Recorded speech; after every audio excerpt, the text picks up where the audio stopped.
दशहरा दशहरा जिसे विजयदशमी भी कहा जाता है, 9 दिवसीय नवरात्रि समारोह की परिणति है।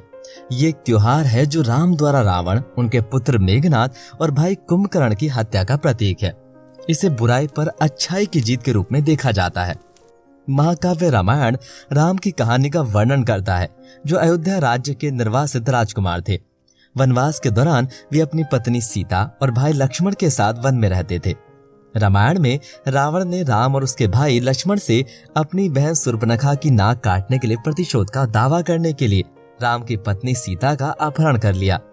लंका का राजा रावण भगवान शिव का भक्त था। वो अत्यधिक बौद्धिक लेकिन एक क्रूर और अभिमानी राक्षस राजा था।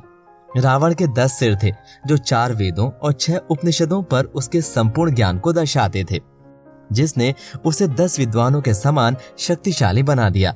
उसने अपनी शक्तियों का इस्तेमाल बुरे उद्देश्यों के लिए किया। रावण सांसारिक व्यक्तित्व का प्रतिनिधित्व करता है, जो भौतिकवादी चीजों के पीछे भागता है और जिसमें सत्ता की वासना, महिला और लालच जैसी प्रमुख विशेषताएं हैं। अपने ऊंचे कद और सोने के राज्य के बावजूद रावण खुश नहीं रह सका।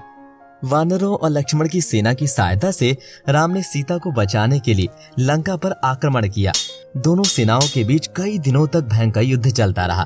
राम को पराक्रमी रावण को हराना बहुत कठिन लगा, इसीलिए उन्होंने 9 दिनों तक देवी दुर्गा के 9 अलग अलग पहलुओं की प्रार्थना की और रावण को हराने के लिए पर्याप्त शक्ति जमा की। दशहरा 10 दिनों तक फैले त्योहार में रावण पर राम की जीत का जश्न मनाता है। राम के जीवन की कहानी को रामलीला नामक लोक कला के रूप में चित्रित किया गया है।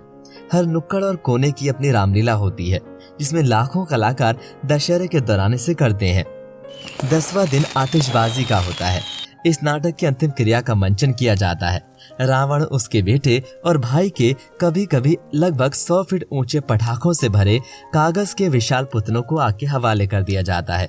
नियत समय पर राम के रूप में तैयार एक व्यक्ति पुतलों पर जलते हुए तीर चलाता है, जो जलने लगते हैं।